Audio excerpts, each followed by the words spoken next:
Hello friends, welcome back to another reaction video. So दोस्तों, कल का मैच डेफिनेटली आप सबने देखा होगा। देखा नहीं भी होगा तो कुछ ग्लिम्स तो आपने ज़रूर देखे होंगे। इट वाज वेरी डिसअपॉइंटिंग कि हम लोग हार गए, बट स्टिल हमें अपने इंडियन प्लेयर्स पे प्राउड होना चाहिए because they have tried their level best and we are proud of you team India. Definitely जो क्रिकेट लवर हैं उनके लिए बहुत ही ज़्यादा डिसहार्टनिंग रहा कल का दिन। मेरे पास इतने सारे कमेंट्स आए, मैंने एक रील पोस्ट की थी जिस पे इतने सारे कमेंट्स आए। उन कमेंट से मुझे अंदाज़ा तो लग गया कि हमारे हिंदुस्तान में क्रिकेट को प्यार करने वाले कितने ज़्यादा लोग हैं। और देख के यकीन मानो बहुत अच्छा लगा। हर कमेंट में सिर्फ इंडिया इंडिया और इंडिया की ही गूंज चल रही थी, जिसे देख के इतना प्राउड फील हुआ कि यस, एक ऐसी कंट्री से हम बिलोंग करते हैं जिस कंट्री में इतने प्यारे, इतने खूबसूरत और इतने अच्छे दिल के लोग रहते हैं। तो चलिए यहीं से आज का रिएक्शन करते हैं शुरू। तो जैसे कि आप सब जानते हो कि डब्बा के घर में भी एक क्रिकेट प्रेमी है और वो कोई और नहीं, डब्बा के हस्बैंड है। हमने उन्हें अक्सर क्रिकेट मैच देखते हुए देखा है और डब्बा को इस चीज़ से प्रॉब्लम करते हुए भी देखा है। डब्बा को बिल्कुल पसंद नहीं है कि फ़नी क्रिकेट का मैच देखने के लिए टीवी के आगे बैठे, लेकिन फ़नी बेचारे को जब जब मौका मिलता है, चाहे फ़ोन पे देखना पड़े, चाहे टीवी पे देखना पड़े, चाहे अपने फ्रेंड्स के साथ देखना पड़े, वो जब भी मौका मिलता है वो इस मैच को ज़रूर देखता है।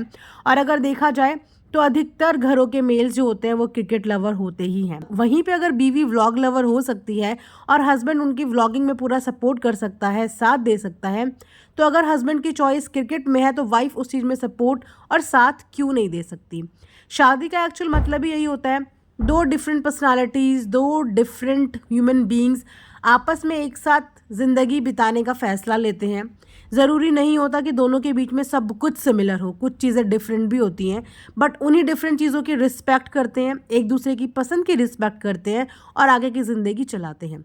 लेकिन यहाँ पे इनके रिश्ते से सिर्फ इतना नज़र आ रहा है कि फ़नी अपनी तरफ से पूरी कोशिश कर रहा है उसकी सारी चीज़ों को अपनाने की, जो चीज़ें डब्बा को पसंद है उन सारी चीज़ों को वो अपनाने की कोशिश कर रहा है, बिना ये सोचे हुए और बिना इस चीज़ का ध्यान करे हुए कि मेरे को क्या पसंद है या मुझे क्या चीज़ें पसंद है।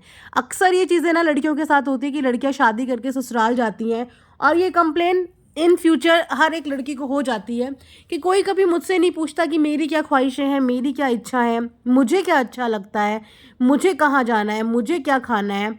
लेकिन यहाँ पे ना सारा हिसाब किताब ही उल्टा है कि यहाँ पे लड़के की पसंद क्या है, लड़के को क्या चाहिए, लड़के को क्या करना है, इस चीज़ का किसी को कोई ख्याल ही नहीं है।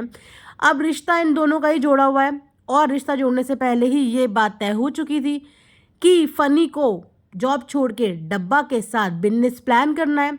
हालांकि उस बिजनेस का भी अभी कुछ पता नहीं है, लेकिन जिस तरीके का पॉजिटिव नेचर, ये अपने आजू बाजू घुमाने का नेचर डब्बा का हो चुका है, मुझे तो लगता नहीं कि फ़नी को ये बिज़नेस के लिए भी अकेले छोड़ने वाली हैं।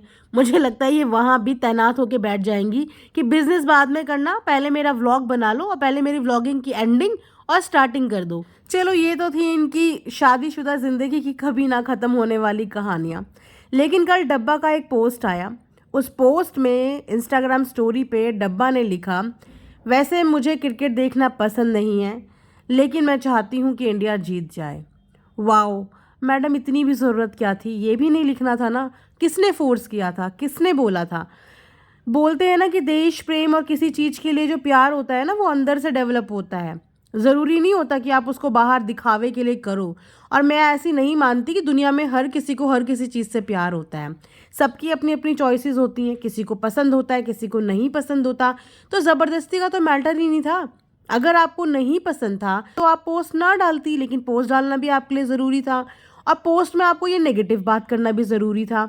अगर आपको ये पोस्ट डालना ही था तो आप एक सिंपल एक लाइन में लिख सकती थी कि मैं चाहती हूँ कि इंडिया जीते, है ना। लेकिन आपने पहले ये मेंशन कर दिया कि मुझे यूं तो मैच देखना पसंद नहीं है।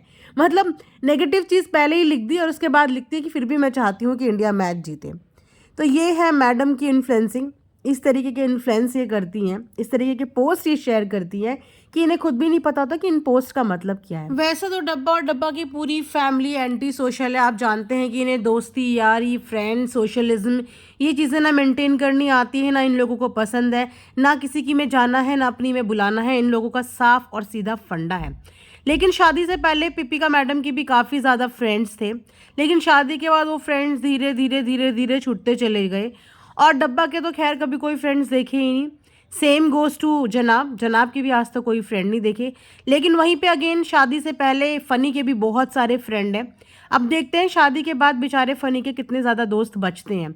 लेकिन अगर देखा जाए तो फ़नी की फ्रेंडशिप की वजह से ना फिर से फ़ायदा तो देखो इन्हीं को हुआ है। और अगर अभी भी इन्हें इस बात का ज्ञान नहीं आ रहा है कि ज़िंदगी में दोस्तों की या लोगों की क्या अहमियत होती है, तो फिर तो इन्हें लाइफ में कभी इस चीज़ का ज्ञान आ ही नहीं सकता। क्योंकि जब जनाब को वोटिंग की ज़रूरत थी, उस समय पे जनाब के वोट के लिए फ़नी ने अपने सारे फ्रेंड्स के फ़ोन यूज़ करे, वीडियो बनाई और सबके फ़ोन से 50-50 वोट्स करे। आप समझ रहे हो क्यों दोस्त और कहाँ पे दोस्त काम आते हैं। इनफैक्ट आज से पहले जनाब ने कभी फ़नी की इंस्टाग्राम ना पोस्ट कभी शेयर किया, ना वीडियो कभी शेयर किया, लेकिन क्योंकि फ़नी ने वो उनकी वोटिंग के लिए किया था, तो जनाब ने भी फ़नी का वो वीडियो शेयर किया, वो पोस्ट अपनी स्टोरी में शेयर किया। तो ये होती है एक दोस्ती, और ये होती है दोस्तों की ज़रूरत कि काम पे दोस्ती, यारी, सोशलिज़म यही काम आता है। पैसे अपनी जगह महत्वपूर्ण हैं, लेकिन उसके साथ साथ इंसानों की भी अपनी एक अलग ही वैल्यू होती है। दोनों ही चीज़ लाइफ में बहुत ज़्यादा ज़रूरी होती हैं। और अगर इस पे भी डब्बा को समझ में नहीं आया और डब्बा ने इसी तरीके से फ़नी को रोकना टोकना चालू रखा, तो एक दिन ऐसा होगा कि वो भी पिपिका मैडम और जनाब की तरह अकेले रह जाएंगे, जिनके ना कोई दोस्त होंगे ना कोई यार होंगे। फिर इन लोगों को सपोर्ट करने के लिए कौन आएगा और कहाँ से लाएंगे? किराए के बंदे लाएंगे, किराए के दोस्त खड़े करेंगे अपने लिए। क्योंकि आज तो फ़नी के दोस्त और मौधा के बहुत सारे लोग इनके बहुत काम आ गए। वो कहते हैं ना कि गांव देहातों की गलियां बहुत छोटी होती हैं, लेकिन वहाँ के लोगों के कलेजे और दिल बहुत बड़े होते हैं, जो शहर में रहने वाले लोगों के पैसों के नोट के मुकाबले बहुत ज़्यादा बड़े होते हैं। वहीं पे इनके खेत वाले व्लॉग पे बहुत से लोगों के कमेंट ये भी आ रखे थे कि इन्होंने टिहान को क्या बना दिया है। मतलब जनाब 2.0 तो वो बन ही गए थे, लेकिन इतना ज़्यादा इन्फ्लुएंस हो जाएंगे वो जनाब से, ये किसी ने सोचा नहीं था। गाँव देहात का रहने वाला लड़का आज गाँव की चीज़ों को देख के तरह तरह के मुंह बना रहा है। मतलब बाबू वाली फीलिंग दे रहा है अपने आप को। पता नहीं कौन सी पिक्चर का, या ये बोले कि कौन से सीरीज़ का हीरो समझ रहा है इतनी छोटी उम्र में।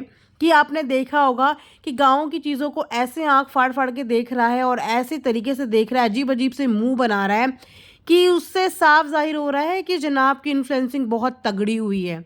और दिलाओ बच्चों को लग्जरी लग्जरी महंगे महंगे जूते चप्पल, कि वो बच्चे यही भूल जाएं कि वो कौन सी धरती से और कहाँ से बिलोंग करते हैं, उनकी नेटिव प्लेस है क्या, और उनके माता पिता कहाँ रहते हैं और क्या करते हैं।